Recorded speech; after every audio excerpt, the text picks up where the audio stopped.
Hello everyone, welcome to English education. Students, हम पढ़ रहे हैं सिंटैक्स। सिंटैक्स में हम पहुंच गए हैं धीरे धीरे रूल्स ऑफ प्रीपोजिशन पर।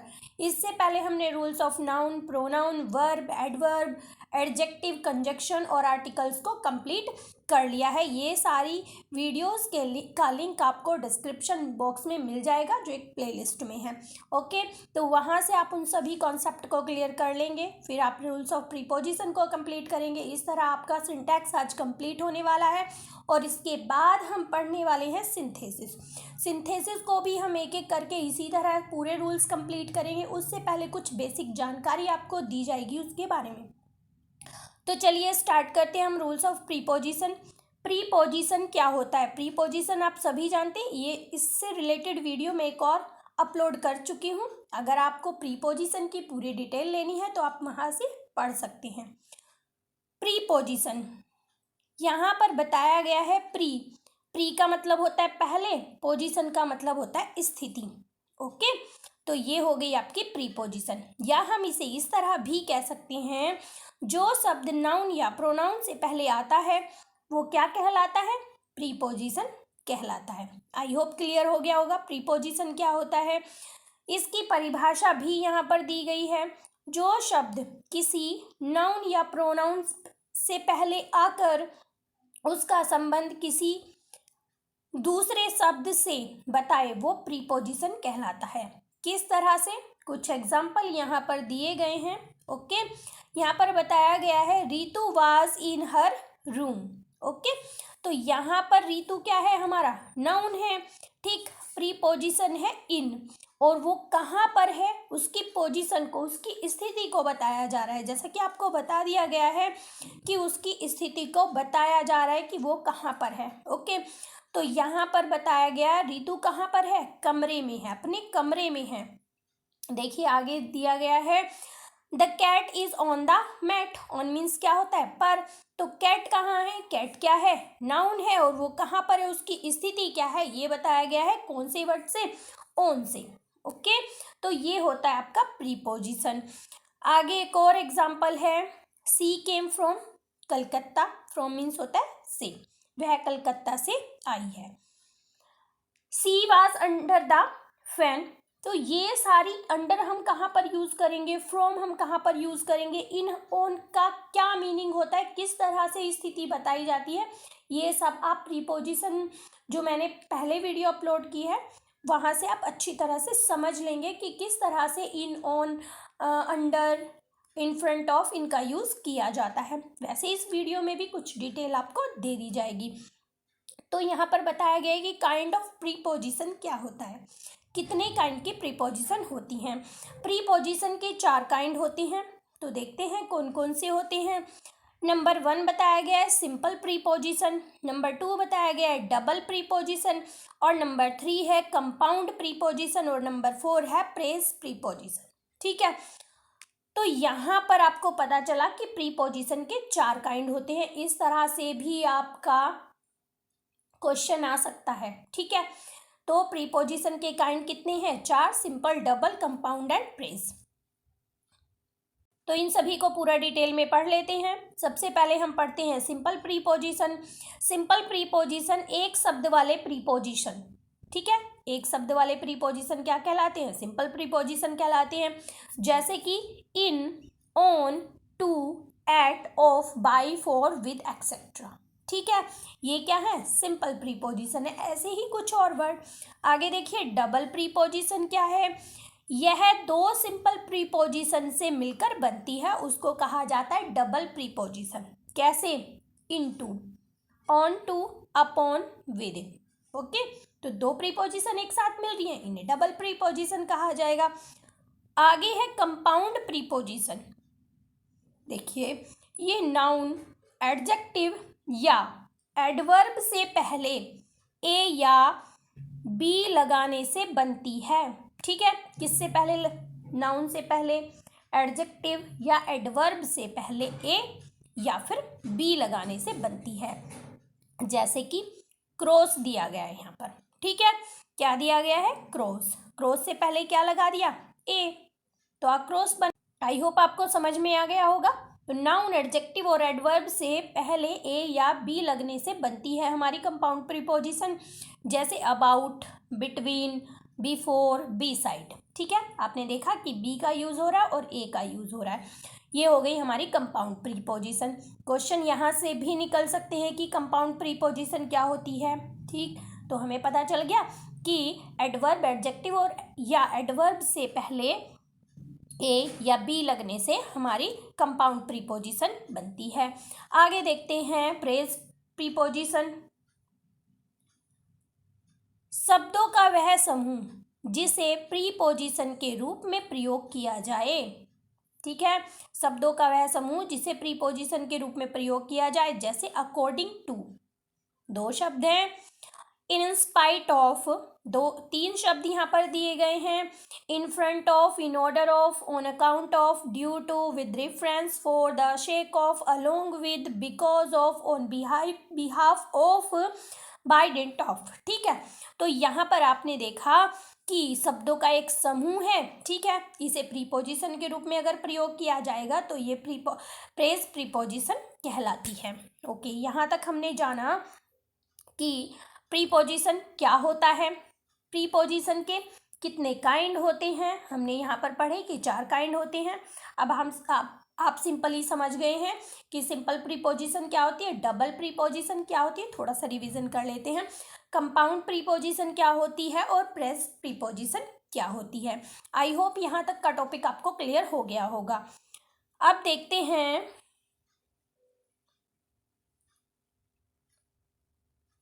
यहाँ पे थोड़ा मिसप्रिंट सा हो रहा है। ओके, निम्नलिखित प्रेज प्रीपोजिशन का प्रयोग पर ध्यान दीजिए। ठीक है, according to her wish I give her a mobile, उसकी इच्छा के अनुसार मैंने उसे एक मोबाइल दिया। एक बार थोड़ा सा पढ़ लेते हैं। In spite of being ill, बीमार होने के बावजूद भी, सी वेंट टू कॉलेज, वह कॉलेज चली गई। Some man get respect by means of money. ठीक है, कुछ लोग धन के द्वारा सम्मान प्राप्त करते हैं। There is a huge tree in front of my house, on account of hard labour she will fail, कठिन परिश्रम के कारण वह बीमार पड़ गई। आगे देखते हैं। He played on behalf of his friend, वह अपने मित्र की ओर से खेला। बिहाफ ऑफ का मीनिंग यहाँ पर आपको पता चल गया होगा। He suffered much for the sake of his country, उसने अपने देश के खातिर बड़े कष्ट उठाए। With reference to your advertisement I offer my service. ठीक है, तो यहाँ पर कुछ आपको एग्जाम्पल बताए गए कि किस तरह से हम प्रेज प्रीपोजिशन यूज करते हैं। देखिए, पोजीशन ऑफ प्रीपोजिशन, पोजीशन क्या होता है, स्थिति। स्थिति क्या होती है प्रीपोजिशन की, किस तरह से प्रीपोजिशन को कहाँ कहाँ किस तरह से यूज किया जाता है, ये पढ़ने वाले हैं हम। प्रीपोजिशन वाक्य के शुरू में, बीच में और अंत में कहीं पर भी आ सकते हैं, जैसे कि अभी हमने पढ़ा था लास्ट कुछ और ऐसे ही रूल्स पढ़े थे। इसी तरह से एडवर्ब में पढ़ा था, आपको थोड़ा थोड़ा याद भी आ गया होगा अगर आपने अच्छे से पढ़ा है। तो यहाँ पर बताया जा रहा है कि प्रीपोजिशन वाक्य के शुरू में, अंत में और बीच में कहीं पर भी आ सकती हैं। ठीक है, जैसे कि यहाँ पर कुछ एग्जाम्पल दिए गए हैं। Benazir came from London. Beside, तो यहाँ पर बीच में यूज हुआ है। Beside apples we ate mangoes, तो यहाँ पर बी साइड्स का यूज हुआ है। What are you looking for, तो यहाँ पर हुआ है लास्ट में। तो इस तरह से हम कहीं पर भी यूज कर सकते हैं, लेकिन इन्हें जानना बहुत जरूरी है, ऐसे ही नहीं कि हम कहीं पर भी रख देंगे। ठीक है, तो प्रीपोजिशन प्राय उस शब्द से पहले आता है जिससे वह संबंध रखता है। ठीक है, ये तो हम जानते ही हैं कि जो प्रीपोजिशन होता है वो उस शब्द से पहले आता है जिससे वह संबंधित होता है। किस तरह से, कविता हैज कम बाय ट्रेन, तो किससे संबंधित है ये, ट्रेन से। ठीक है, he killed a snake with stick, तो किससे मारा, स्टिक से मारा। ठीक है, तो बताया गया है कि ये उस शब्द से पहले आता है जिससे ये संबंध रखता है, लेकिन निम्न दशाओं में प्रीपोजिशन वाक्य के अंत में आता है। कौन सी दशाओं में? नीचे दी गई हैं कुछ, देखिए। नंबर 1 पे बताया गया है जब प्रीपोजिशन का ऑब्जेक्ट कोई इंट्रोगेटिव प्रोनाउन हो। ठीक, जब प्रीपोजिशन का ऑब्जेक्ट कोई इंट्रोगेटिव प्रोनाउन हो। किस तरह से? What is she crying for? ठीक है, किसके लिए? तो यहाँ पर किस से क्या दिखाई दे रहा है आपको? यहाँ पर देखा आपने कि इंट्रोगेटिव है। ठीक है, तो बताया गया है कि जब प्रीपोजिशन का ऑब्जेक्ट कोई इंट्रोगेटिव प्रोनाउन हो तो हम क्या करते हैं, इनको, यहाँ पे यही तो बताया जा रहा था कि इनको अंत में लगा देते हैं, सबसे लास्ट में इनका हम यूज करते हैं। ठीक है, फिर देखिए which train will she go by. ठीक है, तो यहाँ पर भी हमने देखा कि हम प्रीपोजिशन का यूज लास्ट में कर रहे हैं। हु आर यू थिंकिंग आएगा यहाँ पर। हु आर यू थिंकिंग, या टीचिंग ऑफ भी हो सकता है। यहाँ पर ये स्पेलिंग आपकी गलत हो रही है, तो यहाँ पर हम इस तरह से लास्ट में प्रीपोजिशन का यूज करती हैं। अब दूसरी सिचुएशन क्या बताई गई है? प्रीपोजिशन का ऑब्जेक्ट यदि रिलेटिव प्रोनाउन दैट हो तो, ठीक है, तब भी हम लास्ट में यूज करते हैं। कब? जब प्रीपोजिशन का ऑब्जेक्टिव यदि रिलेटिव प्रोनाउन दैट हो। किस तरह से? This is the mobile that, use हो रहा है दैट का, आई वॉज लुकिंग फॉर। ठीक है, तो जो रिलेटिव प्रोनाउन है वो क्या है? दैट है।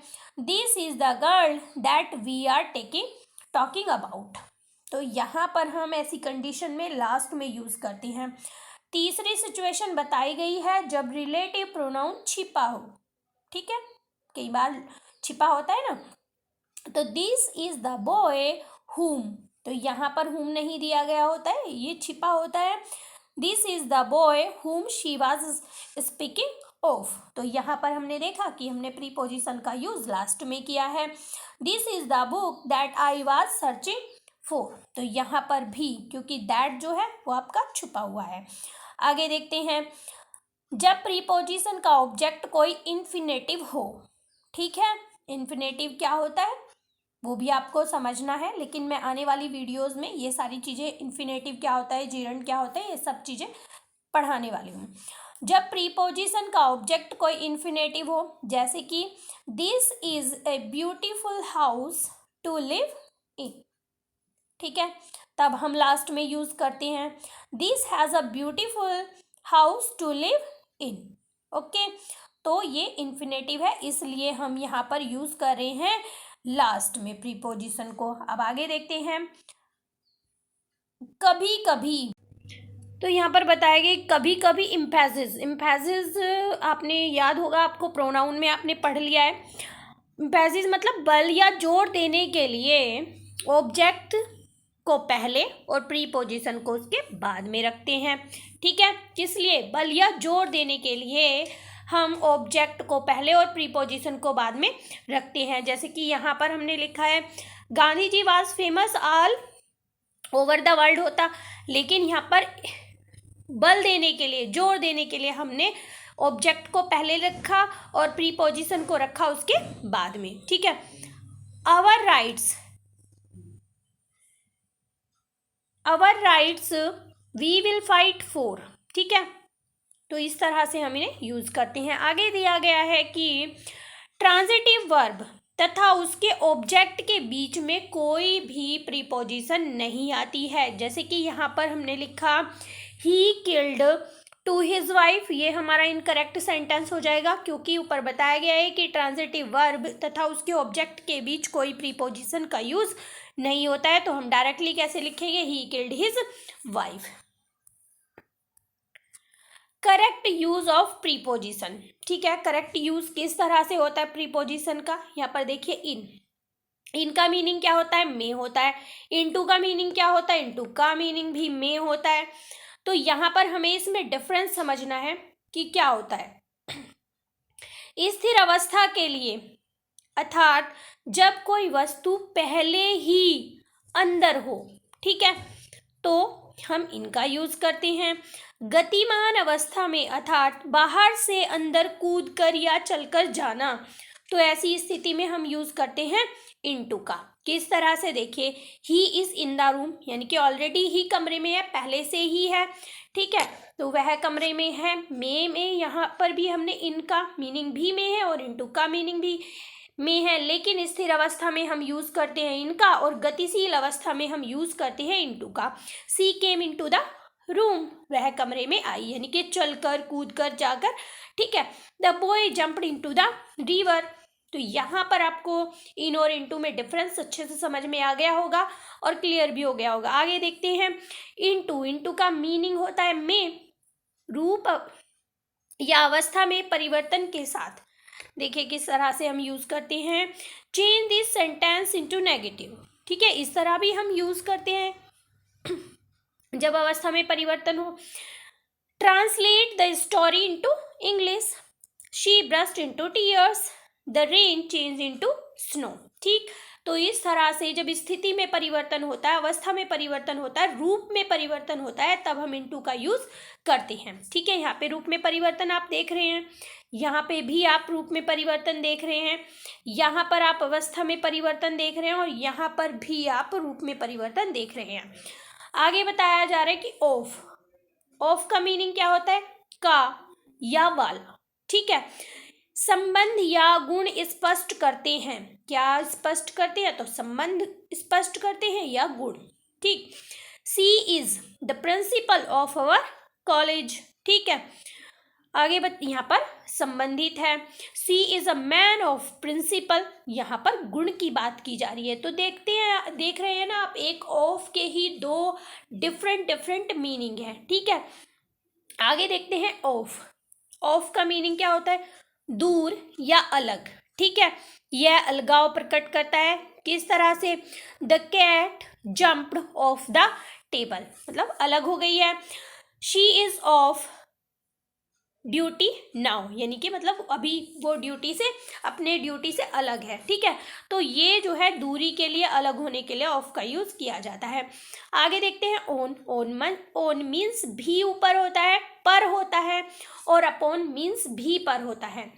लेकिन कैसे, देखिए, जब स्थिर अवस्था में हो, मतलब कोई चीज ऊपर है लेकिन स्थिर है, जब कोई चीज ऊपर है लेकिन गतिमान है, ठीक है, तब अपॉन का यूज करते हैं। किस तरह से, the book is on the table, तो स्थिर है ना, टेबल के ऊपर है ना बुक, बिल्कुल स्थिर अवस्था में है, तो हमने ऑन का यूज किया। The cat jumped upon the table, ठीक है, तो यहाँ पर जो स्थिति है वो गतिमान है, इसलिए हमने यहाँ पर अपॉन का यूज किया है। आगे देखते हैं नंबर 6 में, बिहाइंड मीन्स पीछे होता है और आफ्टर मीन्स होता है बाद, ठीक है। कई बार आप कंफ्यूज हो जाते हैं यहाँ पर। तो बिहाइंड यह स्थान का बोध कराता है और आफ्टर यह समय का बोध कराता है। बहुत ही आसान सी बात है, इसको समझना कोई हार्ड नहीं है। सी सिट बिहाइंड मी, तो हमें जगह का पता चल रहा है, सी विल कम आफ्टर 10 AM, तो यहाँ पर हमें टाइम का पता चल रहा है। There is a tree behind my house, तो यहाँ पर भी हमें स्थान का पता चल रहा है, ठीक है। आगे देखते हैं एट मीन्स भी में होता है और इन मीन्स भी में होता है। इन आप पहले भी पढ़ चुके हैं, ओके। देखिए एट का प्रयोग गांव, कस्बों या छोटे शहरों के लिए होता है, ठीक, और इन का प्रयोग देश, प्रदेश या महानगरों के लिए होता है। Mister Sharma lives at Aligarh, ठीक है, तो ये छोटे शहर की बात हो रही है। सी लिव इन कोलकाता, ये एक बिग सिटी है, महानगर है, इसलिए यहाँ पर हमने इनका यूज किया है। लेकिन he live at Shastri Nagar इन मेरठ, ठीक है, तो हम इस तरह से यूज करते हैं। क्यों? क्योंकि दोनों चीजें एक सेंटेंस में यूज हो रही है। जो छोटी चीज है यानी कि कम स्पेस के लिए हमने एट का यूज किया और ज्यादा स्पेस के लिए हमने यूज किया है यहाँ पर इनका, ठीक है।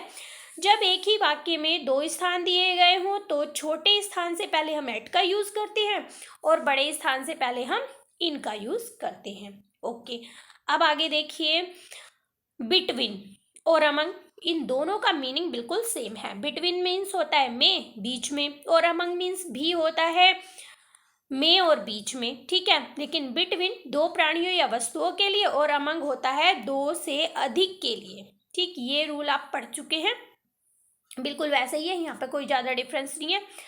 देखिए, divide the Apple between Payal and Anjali, ठीक है, दो के बीच बात की जा रही है तो बिटवीन का यूज कर रहे हैं। He divided his property among all his sons, दो से अधिक के लिए हम अमंग का यूज करते हैं। और हाँ, ये वीडियो आपका थोड़ा सा लेंथी होने वाला है, लेकिन आप पूरी प्रीपोजिशन को और rules of preposition in syntax में पूरा कंप्लीट कर लेंगे, ठीक है। अब बिसाइड मीन्स होता है बराबर में, बगल में, पास में, और बिसाइड्स मीन्स होता है अतिरिक्त, अलावा, ठीक है। तो सविता सिट बिसाइड मी, तो यहाँ पास में, ठीक है। बिसाइड्स एप्पल्स दे एट मैंगो, तो मतलब एप्पल के अतिरिक्त उन्होंने और क्या खाया, ऑरेंज। फिर देखिए, ओवर, ओवर का मीनिंग भी ऊपर होता है और अबव का मीनिंग भी ऊपर होता है। तो अबव ठीक ऊपर, बिना स्पर्श किए स्थिति प्रकट करता है, लेकिन जो अबव होता है यह भी बिना स्पर्श किए ऊपर की स्थिति प्रकट करता है, परंतु यह ठीक ऊपर न होकर केवल ऊंचाई प्रकट करता है, ठीक है। समझ में आ गया। A fan is running over my head, ठीक है। तो ये ज़्यादा ऊपर नहीं है, लेकिन जो अबव यूज़ होता है वो ज़्यादा हाइट के लिए यूज़ होता है। And narrow plane is flying above the hill, तो इस तरह से हम यूज़ इसका करेंगे। आगे देखते हैं टिल। टिल मीन्स होता है तक, और बाई का मीनिंग भी तक होता है। ये यहाँ पर आप देख पा रहे हैं कि नॉट अर्लियर देन, पहले नहीं, अनिश्चित समय के लिए, नॉट लेटर देन, बाद नहीं, निश्चित समय के लिए, ठीक है, निश्चित समय तक। देखते हैं किस तरह से हम इनका यूज करते हैं। We shall wait till noon, मैं दोपहर तक इंतजार, ठीक है, करूँगा, हम दोपहर तक इंतजार करेंगे। The train will arrive by 7 PM, तो 7 बजे के बाद नहीं, निश्चित समय दे दिया गया, ठीक है। आगे देखते हैं, विद का मीनिंग भी से होता है और बाय का मीनिंग भी से होता है। विद जब किसी यंत्र से कोई काम किया जाए, जैसे कि चाकू, बंदूक, लाठी, कुल्हाड़ी एक्सेट्रा, तब हम विद का यूज़ करते हैं। और बाय का यूज़ हम कैसे करते हैं, जब किसी साधन जैसे कि बस, कार, ट्रेन आदि से यात्रा की जाए, जब घड़ी में देखकर समय बताया या पूछा जाए, तब हम बाय का यूज़ करते हैं। कैसे, she cut her finger with knife, she killed snake with stick, तो हमने किसी यंत्र या किसी यंत्र से कोई काम किया गया तो हमने विद का यूज़ किया है। अब हम देखते हैं बाय का use. They travel by train, she goes to college by bus, तो यात्रा की जा रही है। What is the time by your watch, घड़ी में से टाइम पूछा जा रहा है, ठीक है। आगे देखते हैं, फ्रॉम, फ्रॉम का मीनिंग भी से होता है, जब कोई वस्तु या प्राणी किसी स्थान से अलग होता है, सेपरेट होता है, तब हम फ्रॉम का यूज करते हैं। जैसे Benazir come from London, a black bird fell from the sky, ठीक है। स्रोत बताने के लिए, जैसे कि we get light from the sun, source बताने के लिए भी यूज होता है। These lines are from this novel. अब देखिए, सिंस का मीनिंग भी से होता है और फॉर का मीनिंग भी से होता है। ये तो आप सेंटेंस में भी यूज करते हैं, जब आप टेंस बनाते हैं, जब आप सेंटेंस बनाते हैं तो हम इसे टेंस में भी यूज करते हैं। तो सिंस का यूज होता है निश्चित समय के लिए और फॉर का यूज होता है अनिश्चित समय के लिए। इनका प्रयोग प्रेजेंट परफेक्ट या परफेक्ट कॉन्टिन्यूअस टेंस में किया जाता है। ये आप ऑलरेडी पढ़ चुके हैं टेंस के अंदर। जैसे कि Rita has been ill since Monday, ठीक है, परफेक्ट में बना है आपका sentence. Manu has been reading newspaper since 7 o'clock, तो परफेक्ट कॉन्टिन्यूअस में आपका सेंटेंस बना हुआ है। I have been standing for 2 hours, तो हमें पढ़ना है यहाँ पर निश्चित और अनिश्चित समय के लिए किस तरह से हम सिंस और फॉर का यूज करते हैं। तो यहाँ पर आपने बहुत सारी प्रीपोजिशन को रीड कर लिया है। अब आगे बताया जा रहा है कि some more preposition that indicate the following expression. ठीक है, ये भी हम पढ़ लेते हैं। ओवर किस तरह से हम यूज करेंगे? इन एवरी पॉइंट, हर जगह। Agra is famous all over the world, यानी कि पूरी जगह, हर जगह की बात की जा रही है। मोर देन का मीनिंग होता है से अधिक। सी इज ओवर 60। ठीक है, तो यहाँ पर आपको ने देखा कि प्रीपोजिशन का मीनिंग याद करना बहुत जरूरी है। ठीक है, उसके यूज के साथ साथ हम उसके मीनिंग को भी याद करें। He spoke for over an hour. अब यहाँ पर देखिए सुपेरिटी, ऑथोरिटी यानी कि सर्वोच्चता और अधिकार। ठीक है, Ashok ruled over a great empire. ठीक, यहाँ पर इस तरह से हम ओवर का यूज करते हैं। अब हम पढ़ रहे हैं अंडर और एट। ठीक, तो अंडर मीन्स होता है लेस देन। अंडर का जब हम यूज करते हैं तो यहाँ पर से कम। My income is under 50,000 a year. ठीक है, तो यहाँ पर कम की बात की जा रही है। अंडर का मतलब है यहाँ पर से कम। Children under 16 are not allowed to join army. ठीक है, इनकम्प्लीट कंडीशन मतलब अधूरापन। ठीक है, the road is under repair, the proposal is under discussion. तो इन्हें पढ़कर ही आपको समझ में आ रहा होगा। अब आगे जब आप ट्रांसलेट करेंगे इनटू इंग्लिश तो आपको बहुत ईजी लगेगा, स्पीकिंग में भी आपको बहुत ईजी लगेगा। और ये प्रीपोजिशन भी यहाँ पर आपके बहुत सारे टॉपिक क्लियर हो रहे हैं, जैसे कि सेंटेंस बनाना, स्पीकिंग करना, ऊपर से आपके सिंटैक्स और प्रीपोजिशन, ये सारी चीज़ें आपकी कंप्लीट हो रही हैं। यहाँ पर आप देख रहे हैं कि एट, यहाँ पर हम एट को कंप्लीट कर चुके हैं पहले, लेकिन कुछ और इम्पोर्टेंट रूल्स हैं यहाँ पर। देखिए एट स्थान के लिए आप पढ़ चुके हैं, at the station, at the door. ठीक है, एट का यूज़। अब यहाँ पर बताया गया डायरेक्शन के लिए भी हम इसका यूज़ करते हैं। She looked at me for a long time, direction की बात की जा रही है। A mad man threw a stone at me, तो यहाँ पर डायरेक्शन शो की जा रही है। अब बताया गया है एज के लिए, उम्र के लिए हम यूज़ करते हैं एट का। She left the college at the age of 20, दर के लिए। ठीक है, रेट के लिए। The apples are selling at a low rate, the grapes are at the rate of 20 rupees a kilo. ठीक, तो यहाँ पर हमने देखा कि हम एट का यूज़ प्लेस के, डायरेक्शन के, एज के और रेट के लिए भी यूज़ करते हैं। अब पढ़ते हैं इन। इन मतलब ड्रेस के लिए, स्टेट या कंडीशन के लिए। ठीक है, तो किस तरह से ड्रेस के लिए हम यूज़ करते हैं। Ritu was in black suit, ये हम पढ़ चुके हैं जब हमने टेंस को पढ़ा था। जब हम सेंटेंस कंप्लीट कर रहे थे इन सभी टेंसेस के, तब हमने ये पढ़ा था कि जब वस्त्र, कोई चीज़ पहने हुए हो, वस्त्र हो, आभूषण हो, तब भी हम इनका यूज़ करते हैं। The little girl was in rags, यानी कि जो छोटी लड़की थी वो चिथड़े पहने हुई थी, यानी कि फटे पुराने कपड़े पहने हुई थी। अब यहाँ पर बताया गया है स्टेट के लिए, कंडीशन के लिए भी हम यूज़ करते हैं। She is in tears, the king was in despair. ठीक, तो यहाँ पर हमने जाना कि हम इस तरह से भी इनका यूज़ करते हैं। आगे देखते हैं ऑफ का यूज़ किस तरह से किया जाता है। ऑफ, ऑफ का मीनिंग आप सभी को पता है, लेकिन यहाँ पर बताया गया है रिलेशन, ऑरिजिन, यानी कि संबंध, उत्पत्ति। He is of a rich family, rich family से संबंधित है वो, वह एक अमीर परिवार का है। The Ganga comes of the Himalaya, कि कहाँ से उसकी उत्पत्ति होती है, हिमालय से होती है। क्वालिटी के लिए, ठीक है, ये तो हम पढ़ चुके हैं, अभी पढ़ा है और हमने।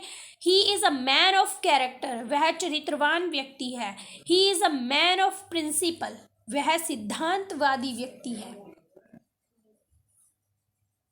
आगे देखते हैं। आगे बताया गया ऑफ, पढ़ चुके हैं ना हम, ऑफ का यूज अभी पढ़ा है हमने, लेकिन यहाँ पर कुछ और अलग से डिफरेंट से रूल बताए गए हैं। अवे फ्रॉम, यानी कि दूर। फ्री फ्रॉम ड्यूटी, कर्तव्य से मुक्त। ठीक है, ये तो हमने पढ़ा था। The ball rolled of the table, ठीक है, मुक्त के लिए, अलग होने के लिए, ठीक है। She is off duty, off हमने पढ़ा था अलग होने के लिए। She fell off the horse, the buses are off the road. आगे देखते हैं ओन का यूज। ऑफ, अबाउट यानी कि विषय में, आ गई बात समझ में। इसका मीनिंग है यहाँ पर विषय में। She had a talk on Milton, किसके विषय में, मिल्टन के विषय में, ठीक है। She delivered a speech on dowry system, यानी कि दहेज प्रथा पर। आगे देखते हैं बाई। बाई का यूज किस तरह से किया जा रहा है। नियर, साइड बाई साइड यानी कि पास और बराबर में, ठीक है। She came and set by मी, तो यहाँ पर ये यूज हम पढ़ चुके हैं already. My house is by the road, कि मतलब रोड के बराबर में है या रोड के पास में है। मैनर और मेथड, विधि के लिए। Send this letter by post, she travelled by air, तो यहाँ पर विधि मतलब मेथड या कोई साधन के लिए भी हम यूज कर सकते हैं। अब यहाँ पर मीन्स, मीन्स के लिए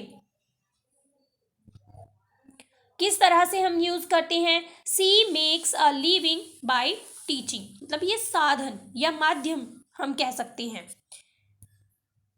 आगे देखते हैं अलोंग। बहुत सारे रूल्स हैं लेकिन इन्हें आपको अच्छे से, बहुत अच्छे से पढ़ने की ज़रूरत है। यहाँ पर मैंने कुछ आपको एक्स्ट्रा वर्ड्स दिए हैं जिन्हें आप डीपली पढ़ लेंगे और अच्छे से समझ लेंगे।